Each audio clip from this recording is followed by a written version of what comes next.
একটি গ্রুপ তাদের সাবেক প্রধান শিক্ষককে পুনরায় গদিতে বসাতে চায় এবং আরেকটি গ্রুপ তারা সেই শিক্ষককে কোনোভাবে গদিতে বসতে দিবে না।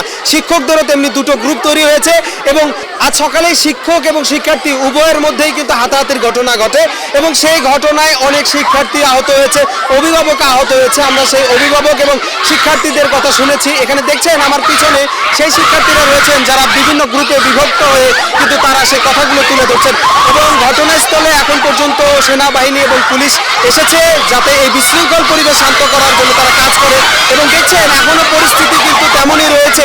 শিক্ষার্থীদের যে গ্রুপগুলো রয়েছে সেই গ্রুপের মধ্যে দফায় দফায় কিন্তু এখনো দেখছেন যে সেখানে শিক্ষার্থীদের মধ্যে কিন্তু একটি জটলা তৈরি হয়েছে এবং সেখানে কিন্তু প্রশাসন এবং সেনাবাহিনীর যে কর্মকর্তারা রয়েছেন তারা কিন্তু এই এখনো বিদ্যালয় প্রাঙ্গণে আছেন এবং তারা যখন সেখান থেকে বের হয়ে যাচ্ছেন বা যাওয়ার চেষ্টা করছে তখন কিন্তু শিক্ষার্থীরা ভুয়া ভুয়া স্লোগান দিয়ে কিন্তু মুখরিত করেছে এই বিদ্যালয় প্রাঙ্গণ। এখনো দেখছেন যে পরিবেশ এখনো শান্ত হয়নি।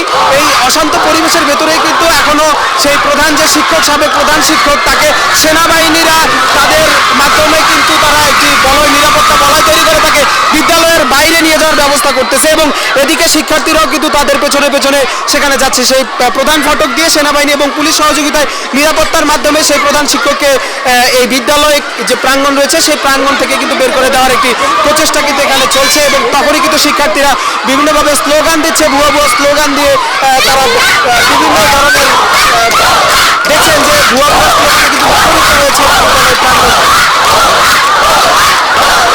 যেটি আপনাদেরকে জানাচ্ছিলাম যে শিক্ষার্থীরা অভিযোগ করছেন সকালবেলা একটি পক্ষ তাদের উপরে চড়াও হয় এবং নির্যাতন করে। এখানে আমরা দেখেছি যে অভিভাবক যারা রয়েছেন অনেক অভিভাবকই এই যখন হাতাহাতির ঘটনা ঘটে তাদের মধ্যে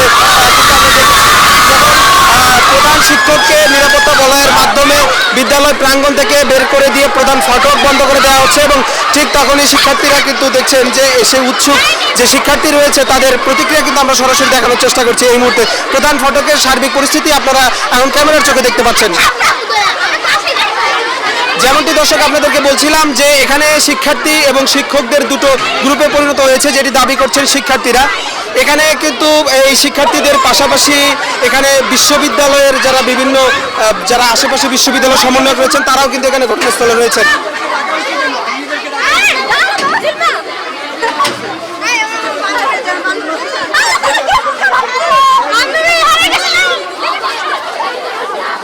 এখন এখানে সামনে একজন সমন্বয় দেখে একটু সাইড দেন, একটু সাইড দেন তো, একটু সাইড দেন। এখানে একজন সমন্বয়ক রয়েছে, আমরা একটু সমন্বয়কের সাথে কথা বলবো। আপু এটা দিকে সরেন না আপু।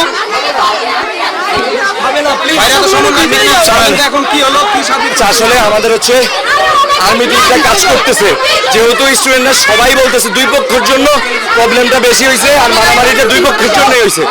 তো আমরা এখন যদি সবাই এক পক্ষ হয়ে আরেক পক্ষকে মারতে যাই তাহলে স্টুডেন্টদের ভিতরে মারামারি আরো বেশি বাড়বে।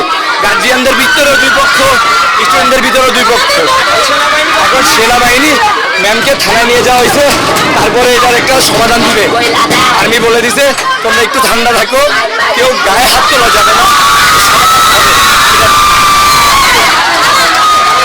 দর্শক যেমনটি শুনছিলেন আপনাদেরকে জানানোর চেষ্টা করছিলাম সেনাবাহিনী এবং পুলিশের নিরাপত্তা বলয়ের মাধ্যমে তাকে বিদ্যালয় প্রাঙ্গণ থেকে থানায় নিয়ে যাওয়া হয়েছে বলে আমাদের এক সমন্বয়ক জানালেন এবং এখানে দেখছেন যে বেশিরভাগ যে শিক্ষার্থীদের মধ্যে যে দুটো গ্রুপ তৈরি হয়েছে তার মধ্যে একটি গ্রুপ কিন্তু তারা স্লোগান দিচ্ছে এবং বের হয়ে যাওয়ার পরে পরিস্থিতি অনেকটাই কিন্তু এখন বিদ্যালয়ের ভিতরে স্বাভাবিক। কিছুক্ষণ আগেও যে অস্বাভাবিক পরিবেশ ছিল সেটি কিন্তু স্বাভাবিকতার পরিস্থিতিতে ফিরে এসেছে এবং এই বিদ্যালয়ে কিন্তু সকাল থেকে এই ঘটনার কারণে একটি উত্তাপ বিরাজ করছে। পুরো এলাকা জুড়ে কিন্তু একটি আতঙ্কর বিষয় কিন্তু আমরা লক্ষ্য করেছি। দর্শক এখন পর্যন্ত এই বিদ্যালয় প্রাঙ্গণে সর্বশেষ এই তথ্যই ছিল।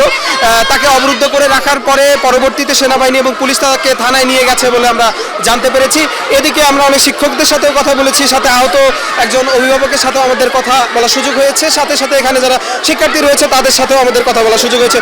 দর্শক আমরা পুরো বিদ্যালয় ক্যাম্পাস ঘুরে আসলে এই তথ্যই সর্বশেষ পর্যন্ত সংগ্রহ করতে পেরেছি, যেই তথ্যগুলো আপনাদেরকে জানানোর চেষ্টা করছিলাম। এখানে শিক্ষার্থীদের পাশাপাশি অভিভাবকদের উপস্থিতি আমরা দেখছি। যখন সকালে এই ঘটনা ঘটেছে তখনই কিন্তু আমরা অভিভাবকদের কথাও শুনেছি এবং এখন পর্যন্ত এই বিদ্যালয় প্রাঙ্গণে যে উত্তাপ বিরাজ করছিল তা অনেকটাই এখন শান্ত হয়েছে এবং স্লোগানে মুখরিত হয়েছে।